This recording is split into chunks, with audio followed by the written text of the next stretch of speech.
Welcome to the Fairhaven Artists Podcast series on the South Coast Artist Index. Your host, Scott Bishop, will introduce you to the town's many historical and contemporary visual and performing artists. The Artist Index continues to bring you informative conversations about the historical artists and the contemporary makers, performers, supporters, and cultural impresarios. Fairhaven, Massachusetts is an integral part of the South Coast creative community. The Fairhaven Artists Podcast Series and the Fairhaven Performing Artists Podcast Series is sponsored in part with a grant from the Fairhaven Cultural Council, a local agency supported by the Massachusetts Cultural Council, a state agency. Before we start, one quick correction. There are a couple of times during our conversation where I mentioned Myles Goulart's new record by name. I called it Divine Automation, when the title is actually Divine Automaton. Whatever you call it, Myles' new record is exceptional, and I urge you to give it a listen on the streaming service of your choice. And now, while I get my eyes checked, enjoy my conversation with Fairhaven musician and owner of Hune in New Bedford, Myles Goulart. Myles, how are you doing?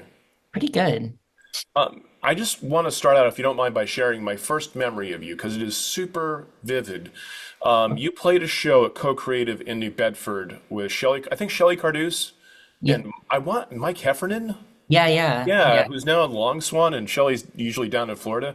But I just Yep. remember they did like their solo sets, and then you were in the middle room. They were in the gallery of Co-Creative. You were in the middle room with video projections, and I'm pretty sure with the harp, and also doing guitar. And you had the headset. I'm like, whoa, what the heck is this? And I have Uh-huh. to say, what's exciting about talking to you is that I haven't encountered anybody like you, musically, creatively, locally, or just generally.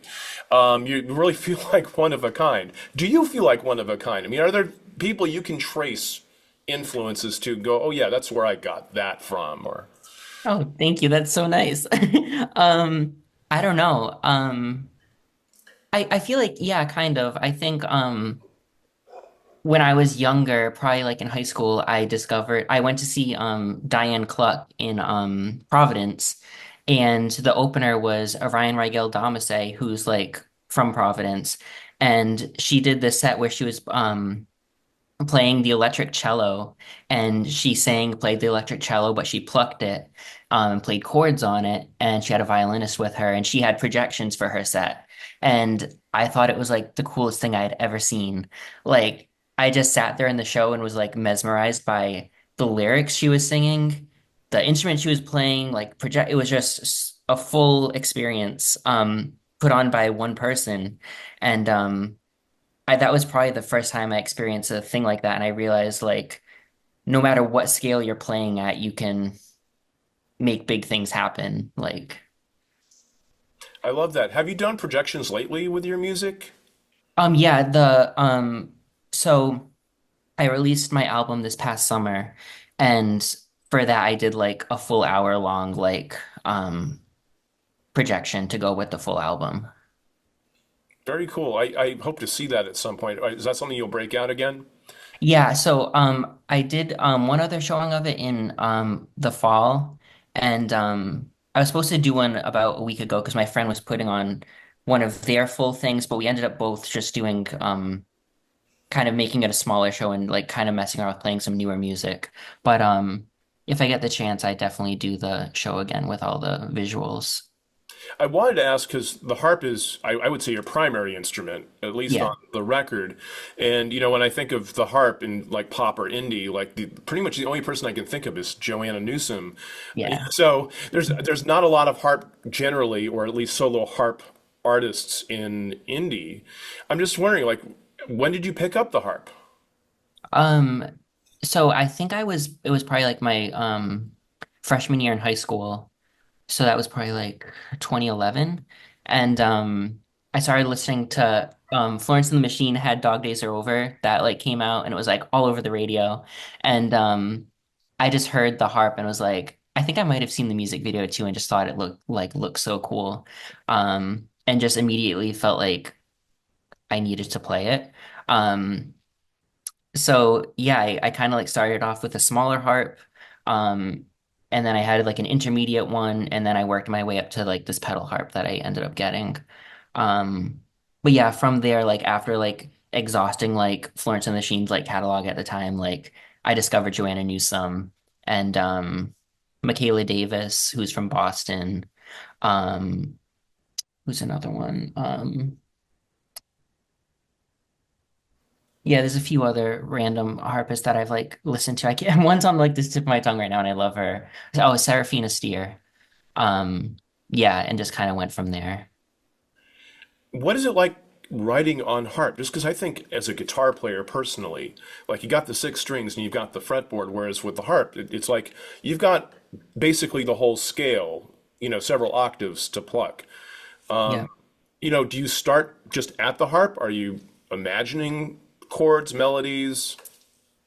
It's hard to say. Like I think about it a lot too, like how I end up writing, because it usually starts off from either a chord progression I really like, as like a line or two of like lyrics that I really like, or something that's been happening a lot lately is I'm trying to like learn a song, and I'll be learning it and like I'll accidentally do something or move a pedal the wrong way, and like I like what it happened, and a song will branch off of whatever little idea I got from like trying something else. Um so that's kind of what I've been doing lately for Yeah, like so basically playing around with something, almost making a mistake or creating an accident. yeah, I think that's like it's easy to do with the harp too because it's kind of like half a piano. So it's your all the strings you have are the basically like the white keys of a piano. And in order to like get your black keys, you have your pedals to like shift your pitches of the strings around.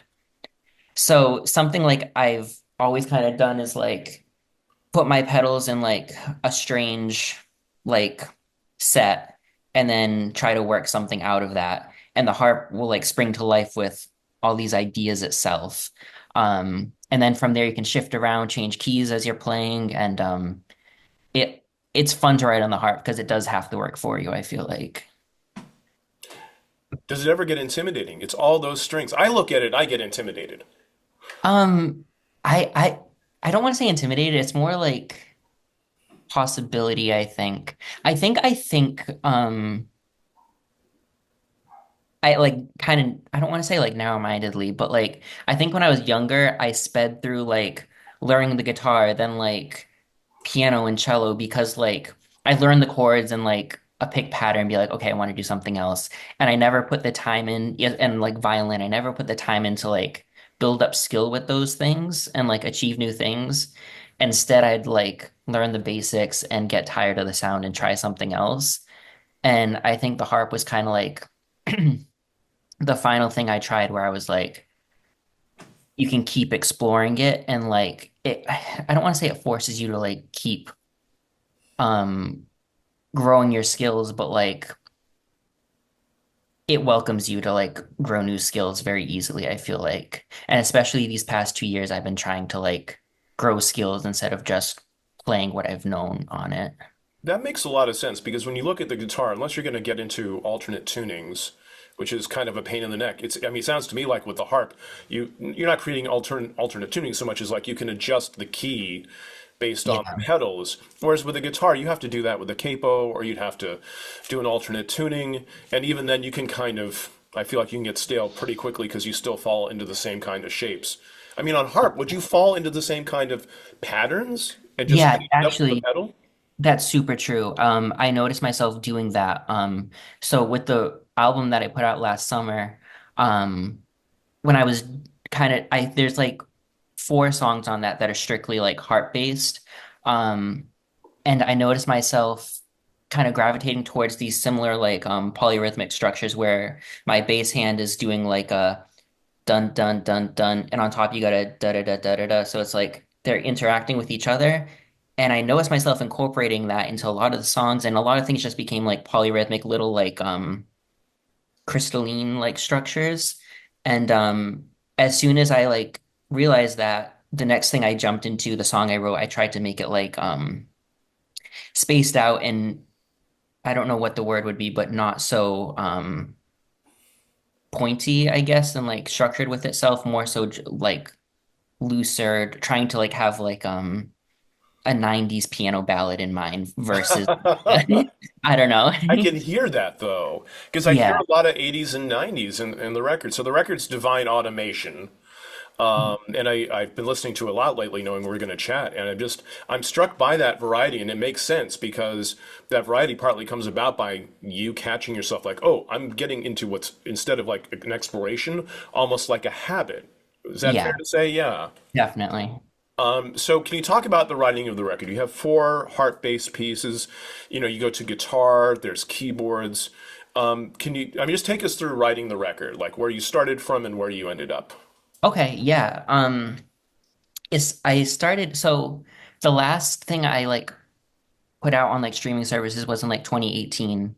And that was like my first time like writing a group of songs that like I was really proud of at the time. And what I had done with those songs was I had like GarageBand on my laptop and I had a bunch of files and I just go to each one when I felt like I had inspiration for it and I'd build up like a small chord progression or a small line of music I had. And the songs slowly got like bigger and bigger. And a lot of them are really short, probably like 30 seconds to 2 minutes, but there's a lot layered and happening. And it's not what that was what it was like years ago.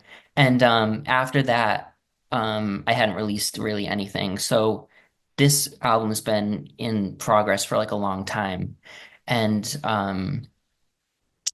yeah, I think I just at the time like I ended up like doing like college and then opening the store. So music was more of just like kind of on the back burner and like I had stuff I was working on and for fun and playing shows here and there.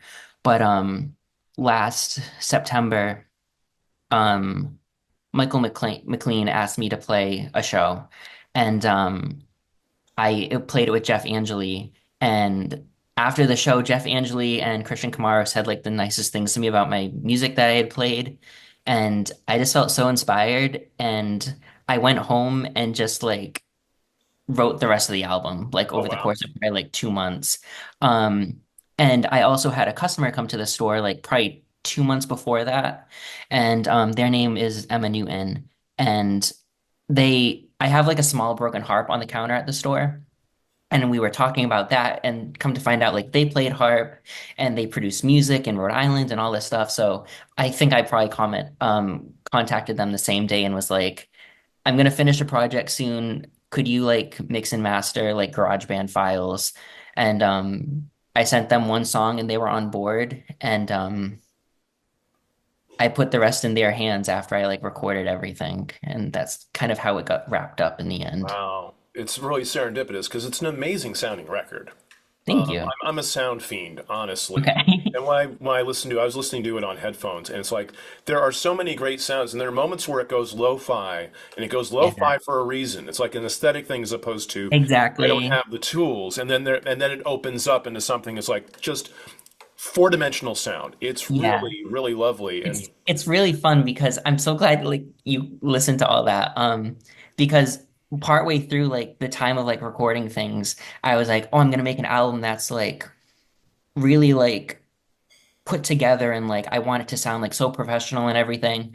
And then I hit a point where I was like, I found like a old cassette recorder at the thrift store and was like trying to record on that. So I record I think two or three of the songs on the cassette recorder. And then I jumped back to like the other like recording back on my computer and I didn't expect to put those files together in the end and have them on the same um album, but they told a story so well with each other that like they just meshed very well. it's this great contrast.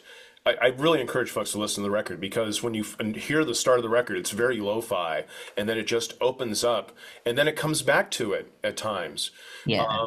And I love that you brought those lo-fi sounds, like the cassette. Like that's so 80s. Yeah. It's like I remember using a little four-track cassette deck, and I've still got those tapes around. It's like, you know what? It's not like the best fidelity, but sometimes you capture something with it you're never going to recreate. I Yeah. feel like that's what you were looking at there. Like, I'm not going to do this again in hi-fi. That's silly. Like, I got it the first time. Just we're going to work with that.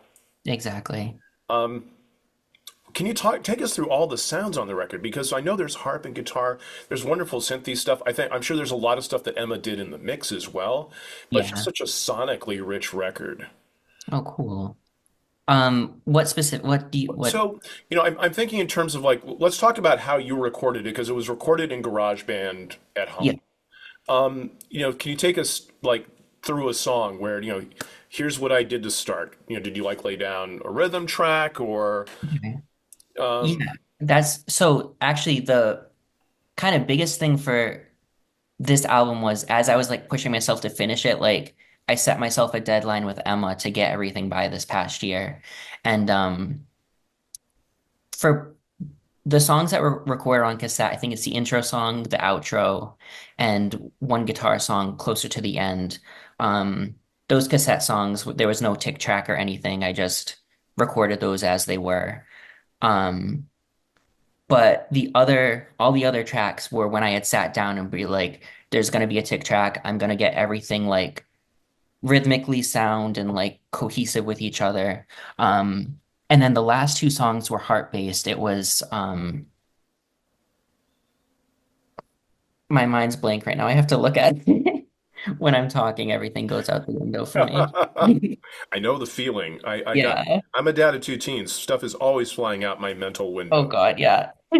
Okay, so the last two songs were The Sirens Are Changing and Soft Error. Those were the last two I had to record. And I originally said to myself, I was like, I think that these will be best represented if I record them harp and vocals like at the same time, no tick track, just straight through GarageBand. And I recorded them. I was running out of time. And then I like had all this inspiration to like layer them up. And I was like, there's certain points on these songs I really want to exaggerate and make dramatic.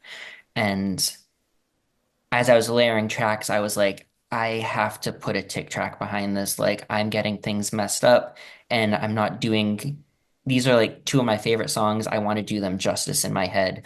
So I went back and I laid down a tick track for each one, drums, and then I started with the harp track and vocals, and then just went crazy, like layering whatever I wanted to from there, harmonically and synth wise. And when you're going to record, I mean, have you written the song, you've got lyrics, you've got everything lined up, or is recording at times part of the songwriting process? For especially for what I was doing here, recording was the last step. The harp part and the lyrics were fully flushed out in my head when I'm like going to record the song itself that has to be written is like the main instrument track that's going to be playing throughout and the vocals like and lyrics. Um, and then once those two are recorded, I have fun like layering different drum pieces or like the orchestration behind it all. That comes after. And then how much is Emma doing in the mix? I mean, it's a great mix. I'm just curious, like, what stuff is happening, and you put it all in her hands, right? Yeah, yeah. That's because I knew that I wouldn't get this project out if I left that part in my hands. Because first of all, I don't know how to mix or master, and I'm way too picky with my own work to like put out a finalized product. So I just sent it to her, and I was like, I'm gonna ha trust you to do what you do. But I sent everything to them, and they sent me a message back and was, "Do you want me to kind of perfect what you sent me, or do you want me to have fun with it and put some of my like spacey whatever ideas into it?" And I said, go for it. Like I want your ideas mixed in with everything.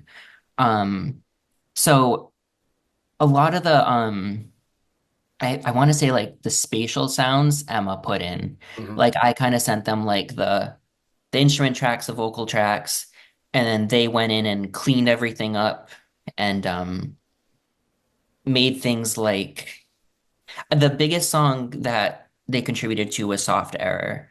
Because that song is mainly throughout is harp and vocals, and at the end there's like synth and heavy drums.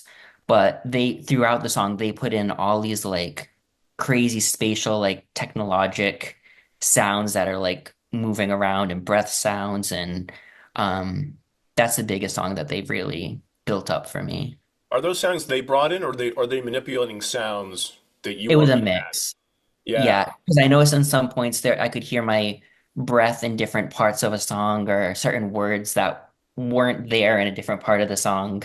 And then there was also just crazy like wind sounds and things like that. I But love yeah. that because it's kind of playing with the time aspect of it. Like that breath wasn't there, and it's what you can do in the digital domain is say, I'd like to hear, those three words here as well, and then it's like, oh, I'm just gonna slide it right over there.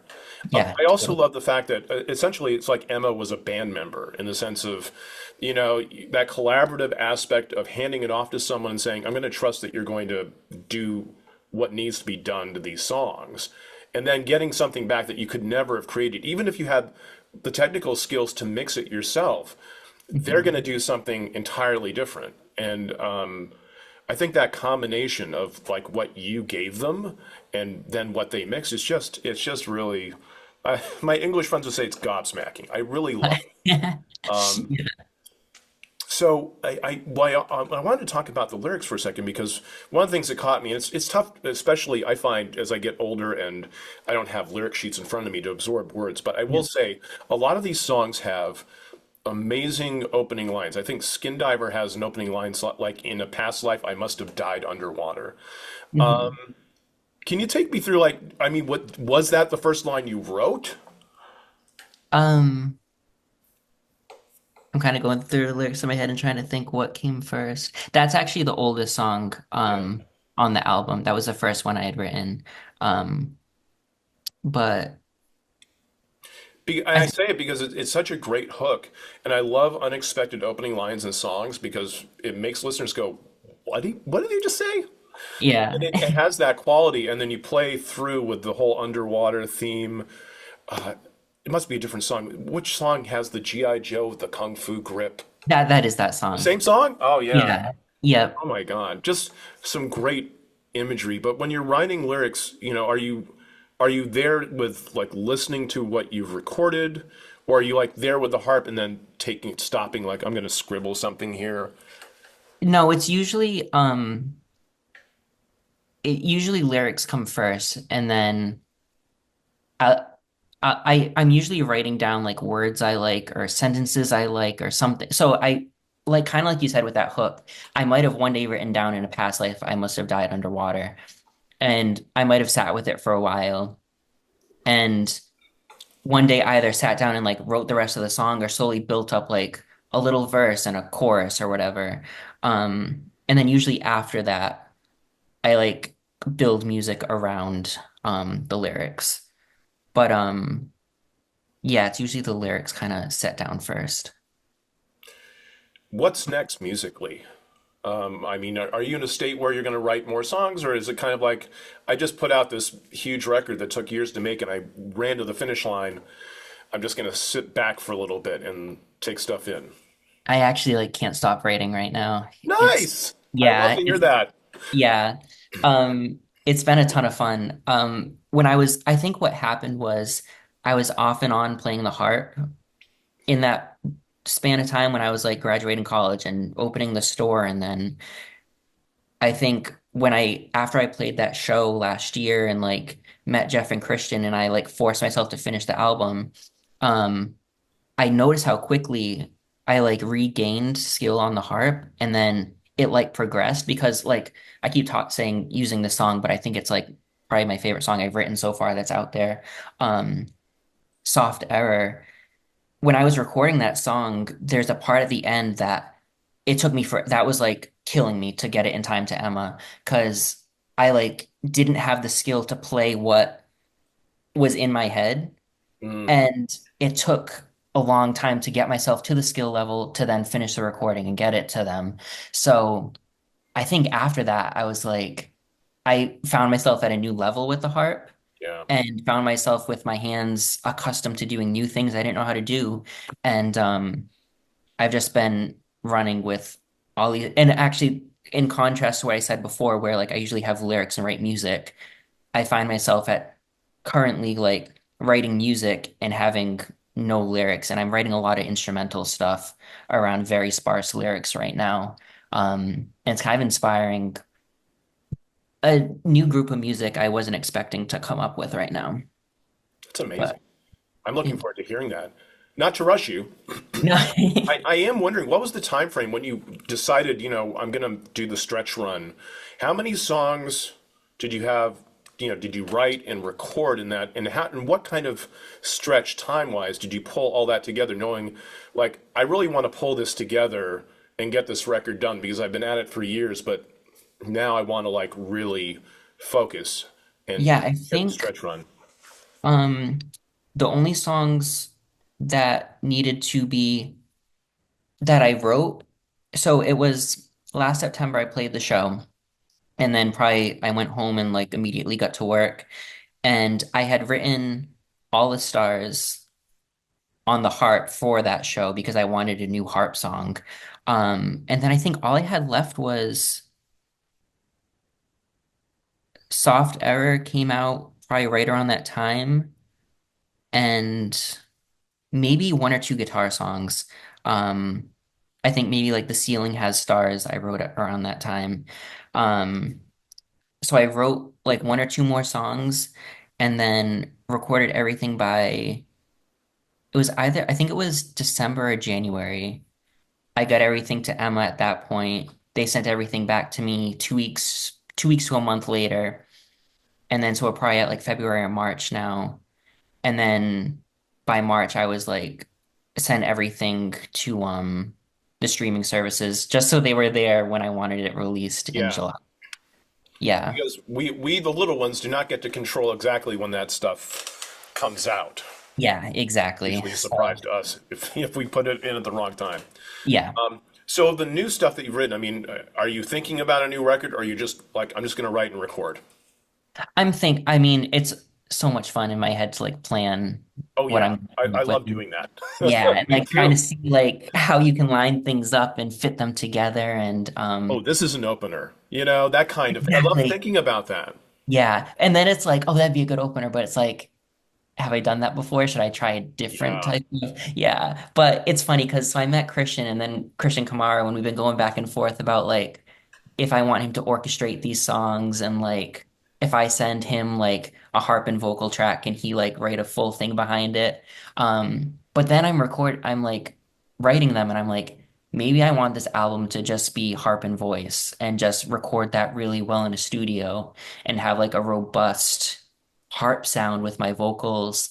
Um, so right now I'm just kind of because these songs are like much more complex on the harp.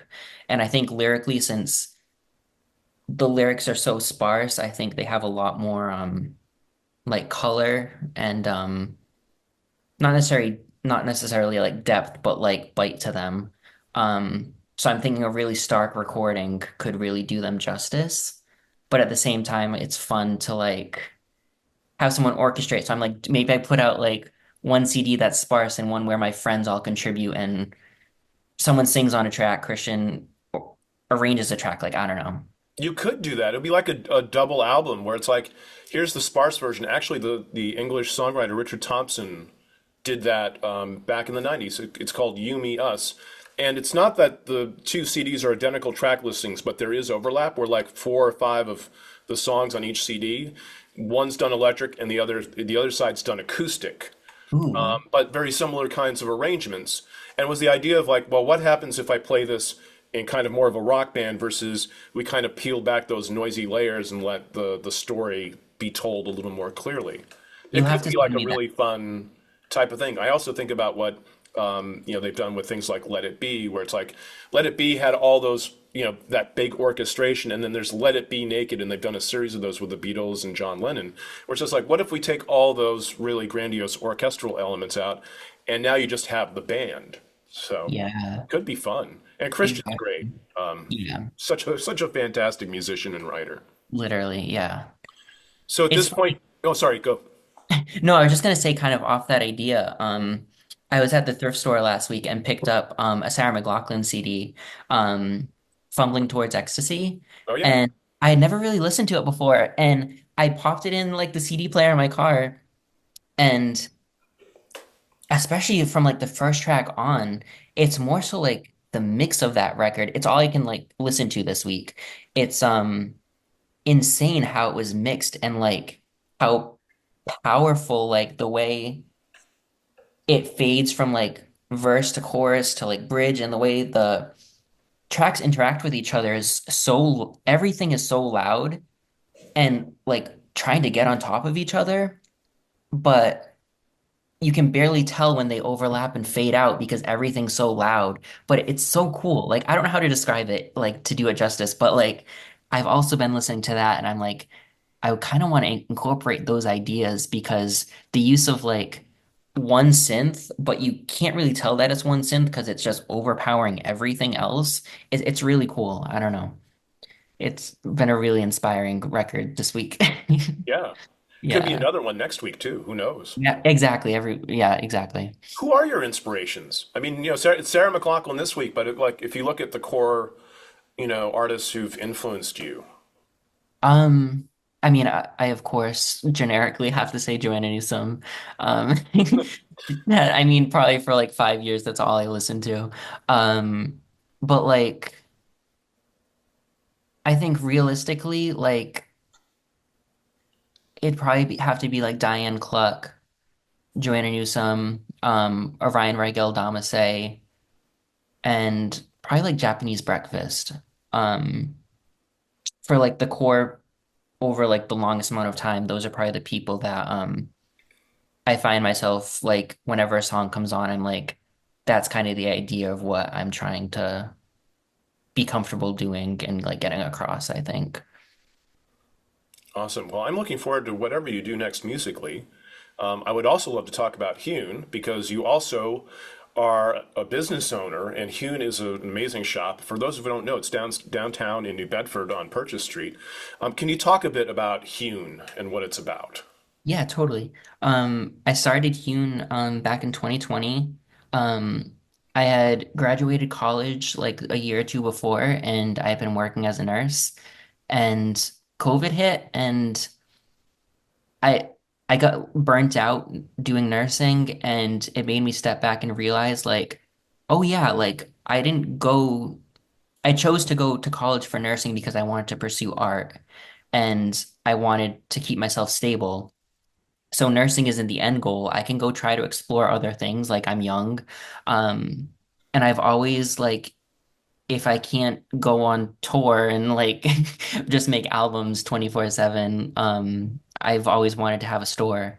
So I jumped into that and I opened a little store near one of my friends who inspired me because I didn't know it was possible to do something like that, and she did it. And I sell vintage clothes. Oh, may I ask who was the friend? Kaylin at the Mad Lila. Oh, yeah. Yeah, Great store as well.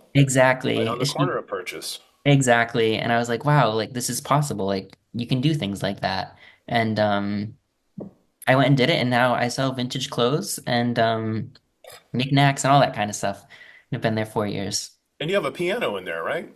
Yeah. You A ever real you ever just go, well, it's quiet here. I'm just going to go work on the piano. Maybe I'll Oh write a yeah, or I song. get there early and I sit and play or I leave late because that piano fell into my hands like at a house clean out and it's gorgeous. I like wish that was like something you could fold up and bring with you places because Oh, it jeez, I it know. sounds incredible. The incredible folding piano. That would be the dream. Yeah. How does, being a business owner fit in with being an artist? Because it's not necessarily the most stable life because business can be difficult at times. How do you balance Yeah. that and stay I felt secure? that I felt that this year because this has definitely been the slowest year of business and luckily like I have a good community around me and like everyone's experiencing the same thing right now and we've got like a good support system with each other downtown. Um but I'm lucky because I do have something to fall back on. I'm doing nursing right now, so I have a temp job. I'm doing overnights and I mean, I feel it now like it put things back into perspective. I'm like, geez, when like the economy's better again. Like I can't wait to just be at Hune and then be doing music. Because it's really so fortunate to like make your own schedule. And also the store becomes an outlet because I have so much fun sourcing and like putting like finding it, the exhilaration of finding like vintage is so fun. And taking pictures and like you get to design the tags, your sign, your store, rearrange it. Like it's just a whole creative outlet. And you get to pick the music you play all day. Like it's Yeah. great. Yeah. I'd like to ask about the sourcing piece just because I hadn't really thought about like where does everything come from? Because it's a Yeah. consignment, or is it consignment or thrift, would you I say? just it's I just kind of call it like I say secondhand and vintage because I don't have thrift store prices and I don't do consignment. Yeah. So yeah, I try to keep everything like upfront with people. Um, but my partner's a realtor, so I get to go to a lot of house clean outs. You have to go through a lot of old attics and all that kind of stuff. Um, and I've built up a lot of relationships with people at this point that who not necessarily like source for me, but they source vintage and I'm able to like work with them and buy a lot from them. Um, so it's a mixed bag every week where I'm getting stuff from, which makes it fun. What's your favorite thing that you've gotten in the store? Ooh. Hmm. And we can actually even subdivide it into favorite thing you got in that you kept for yourself and favorite thing you sold. There must Ooh. be something that came through like, oh, yeah, I've got to have it. It came from Yeah. the store. I think my favorite thing that off the top of my head is my friend Max was doing he went to an estate sale and so they were just selling everything on like the first and second floor of the house, but he asked to sneak in the basement and they let him. And it was just piles of clothes. It was gross, it was moldy, but sitting on the top, luckily, was this like 1960s Penny Lane leather jacket with like real fur trim. It Oh, was wow. yeah, it was all embroidered with like beautiful florals with bright embroidery. So well preserved, luckily.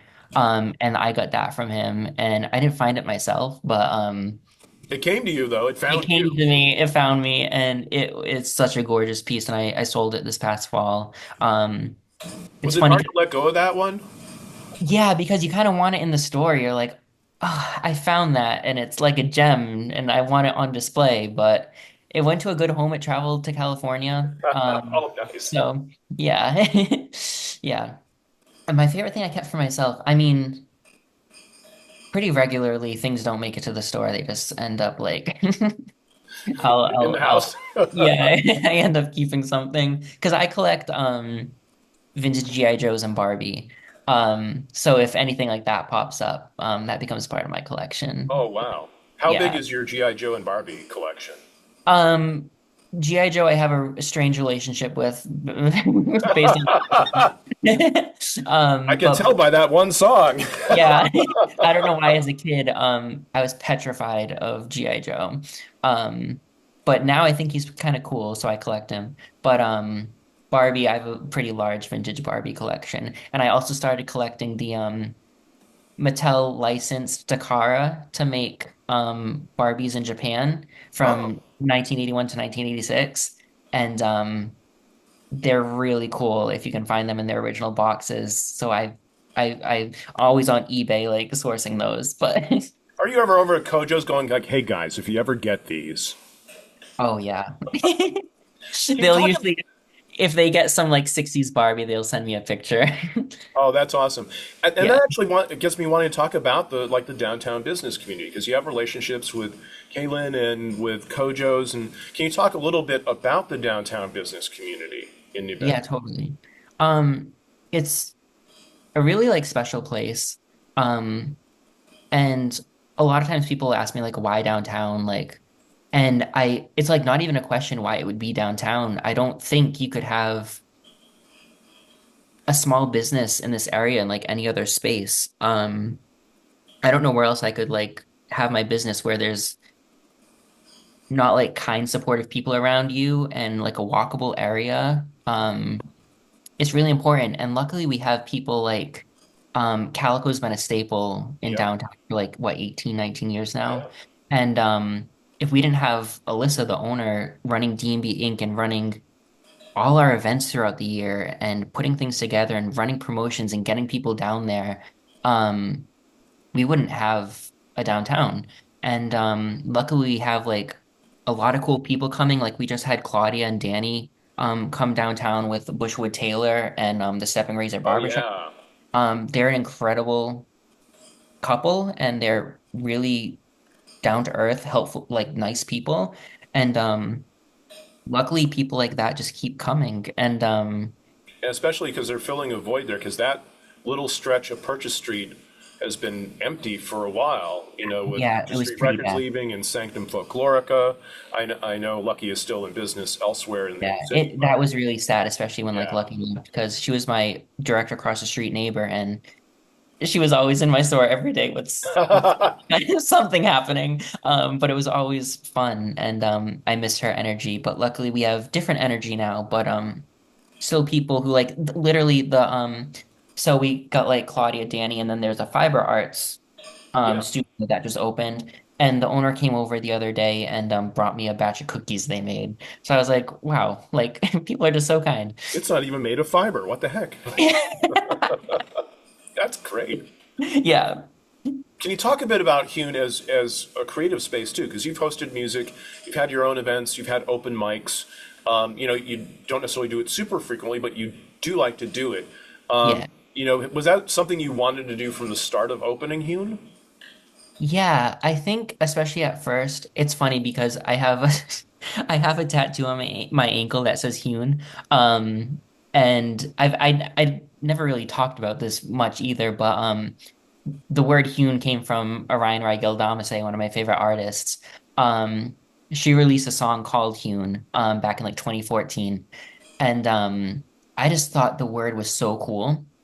I did not know what it meant. I thought it meant like some tense of the word hue, like if that was possible, if it was a verb. And it was like a hewn, like a ray of light, like some beautiful thing. But it actually mean the song is like very dark and is about like a murderer and like going after someone with an axe and all this stuff. Exactly what your store is about. Exactly. So like I ended up getting like hewn became like a word that was in my head and I was like, um, I don't know how to describe what it was for me, but it was like things are like even if you're worn down, like it's still like you can get through it, like type of thing. It was kind of like a coping word, I guess, for me, which is really corny. But so when I But went to sweet open a too. bit, yeah. But when I went to open a business, I was like, the word hewn kept getting kicked around in my head, and I was like, I think I want to do it, and like it kind of makes me feel better about opening it because like if it fails, like it's fine. Like that's kind of what the word means for me. So I called it hewn, and I it didn't fail, like luckily, but like if it does, like it'll be fine. But yeah, that's how I ended up calling it hewn. I forgot what you asked me, I but asked about Hune as a space for music as oh well. yeah. You wanted to do So that I from the start. yeah, I think at first I didn't really know what I was doing. I was like, I'm definitely selling like stuff that I find like vintage clothes and like vintage homewares and stuff. But I didn't have much of an end goal for it. I just knew I like wanted some kind of space that I could like be creative in and like not be doing nursing, like find another way to make money for myself and like express myself, I guess. So it started off really like rough and a part of I think finding its footing was like having people come in and like be inspired by the space and want to utilize it and be like, hey, like let's have a show here, let's do this. And eventually we were having open mic nights and little shows and it kind of sprang to life and it got more and more people coming and it really helped us grow from the beginning, incorporating music and doing events like that. And it's such a nice space to see people perform in Yeah. because you have all these wonderful vintage and secondhand clothes. You've got the piano over in the corner. You've got some artwork. You've got, some CDs and records over here. And it's just a really, really great homey vibe. You've got a couch. So Yep. it's like, just you can lounge there and listen to somebody perform. It's really lovely. Yeah. Is there anything you want to talk about that we haven't touched on yet? Hmm. I don't think so. All right. I had a lot of Well, good. I do have five, what I call the five questions of unknown origin, because they're just five Oh. questions I like to ask every musician friend when I talk to them. And my first is, what is your first musical memory? Oh. Oh, I think it'd have to be A Christmas to Remember by Dolly Parton and Kenny Rogers. Oh, wow. Yeah. For some reason, as a child, I really thought that my like preschool teacher was like singing that song. Um, Like and it I was was his like, song? it was her song. Her song, sorry. Yeah, I was like, I it's was I thinking of didn't Kenny Rogers and not Dolly Parton, which know seems Dolly silly. Parton. I didn't know Kenny Rogers didn't matter. I was like, oh, it's Dolly Parton. But that song was like my favorite song as a kid. And I didn't really care that it was a Christmas song. I was like, that is just a good song. And I think that's like my first song I remember. Oh, wow. That's lovely. Yeah. What's one record you would take to a desert island if you had to choose one at this moment? It could Oh, change, but right now, right no pressure. now. Um,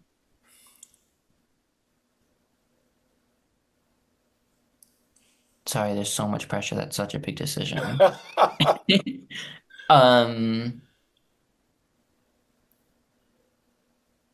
I'm gonna have to say The Fumbling Towards Ecstasy by Sarah McLachlan right now. I can't think of something that's taking up more mind space right now. All right.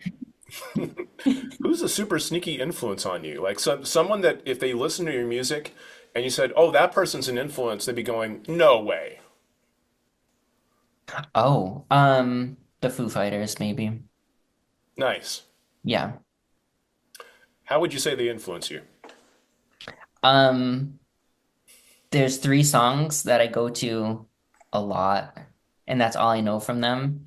But I feel like every now and then I'm like, that's so Foo Fighters, what I just did.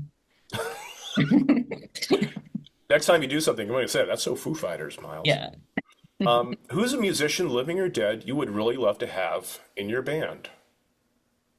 Oh, probably none of them. I'd be too embarrassed to play with them. Assuming there's no embarrassment, assuming it's Okay. wide open, but you're like, they're going to be totally happy to play with you. Okay. Um, Kate Bush. Oh, yes.